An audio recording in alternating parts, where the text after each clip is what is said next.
Good Thursday morning, Internet. My name is Derek Mitchell. Thank you so much for joining me today. I'm going to talk to you a little bit about how to recover after a cheat day off of the ketogenic diet. So you've been going along for a while. You've been doing well, eating the low carb food, You've been taking care of, the foods you're eating, making sure that you're not going over 20 grams a day if that's the type of diet you're in. And then one day, something happens. So you either make a choice to do a cheat day or you slip. You slip and you have something that's not part of the diet, maybe some higher carb processed foods, and you decide, okay, I messed it up, so I'm going to cheat today, or I'm going to cheat for this meal. So how do I recover? I cheated about 3 or 4 days ago, and that's why this topic is at the top of my mind. So, what did I do to recover from that cheat day? What I did was, I didn't worry about it, and I enjoyed the cheat day. I had whatever foods I normally don't have on low carb. I had things like some of those Atkins bars that you shouldn't eat, the ones that are supposedly low in net carbs, but really have a lot of stuff in them, but they taste really good. So I finished those off because they were sitting in my house. Honestly, they don't need to be here. I shouldn't have bought them in the first place. My mistake. Okay, fine.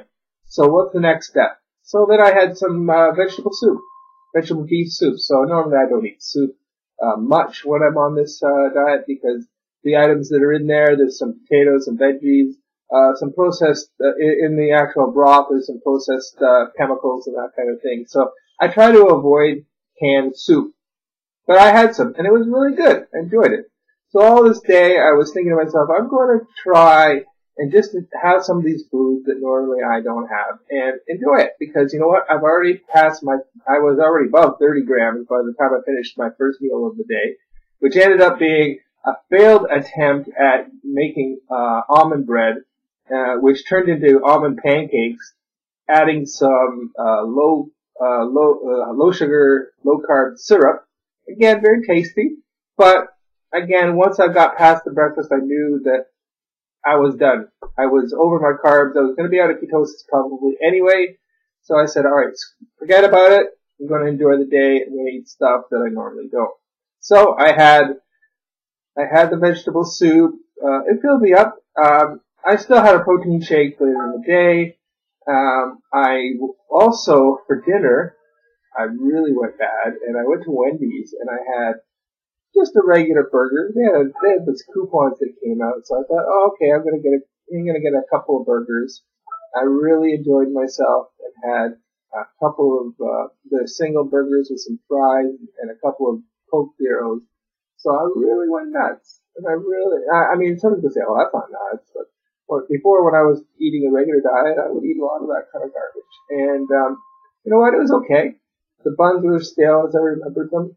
But I enjoyed the fries and, pop, bad for you. But at least it wasn't sugared pop. So I thought, okay, I didn't do too bad. So before I got on the scale that night, I checked it because I had been like 194, I think, before I started this day. And then I got on the scale and I was over 200 pounds based on the scale that night before I went to bed. I knew it would happen. As soon as you start eating carbohydrates, your body starts to retain water. A lot of that extra poundage is water. So, what did I do to recover? The next day, I already knew the next day I was going to go right back to low carbing. What did I do? I didn't actually start eating the next day. I fasted the entire next day. Now, it wasn't an official fast because I did have, during that day, three coffees and some water and some vitamins, but 3 coffees with coconut oil in those coffees. So I had 3 of them. Each of them are about 125 grams of calories because I had 1 tablespoon of coconut oil along with my coffee and a little stevia. So 3 of those. So I had about maybe 375, 400 calories total for the day. I fasted the entire day. Not only did I fast the entire day, I fasted until the next day until about, noon or 1 o'clock. It ended up being 40 hours total fasting. So around noon, the following day, I decided, okay, I'm gonna eat. I wasn't even actually that hungry the whole time, believe it or not.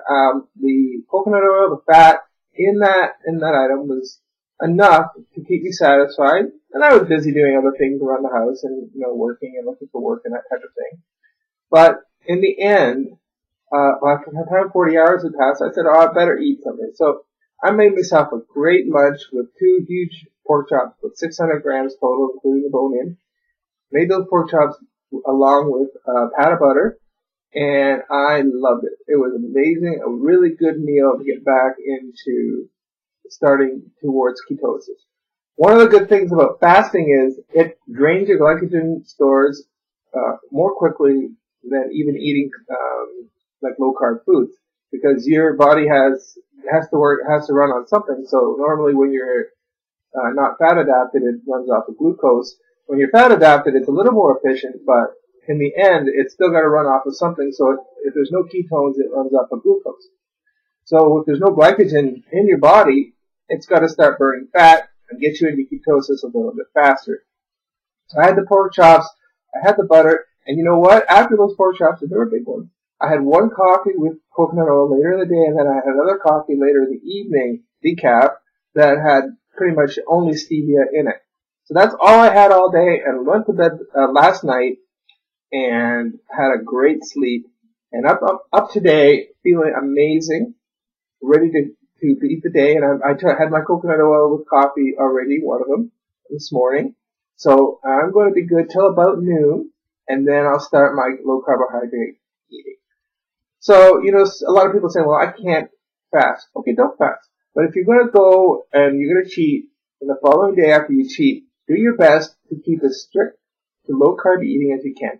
Eat those good, those fatty meats. Put some coconut oil in your coffee. Put some butter in your coffee if you like it that way. You like that bulletproof type of coffee.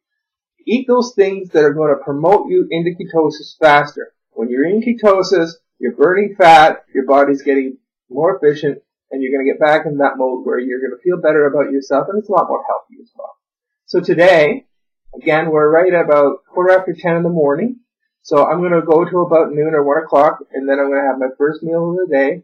I take some supplements, vitamin D, multivitamin, those type of things, just to make sure that I'm not missing anything. But generally with the diet that I eat, you don't miss a lot of nutrients, so it's alright.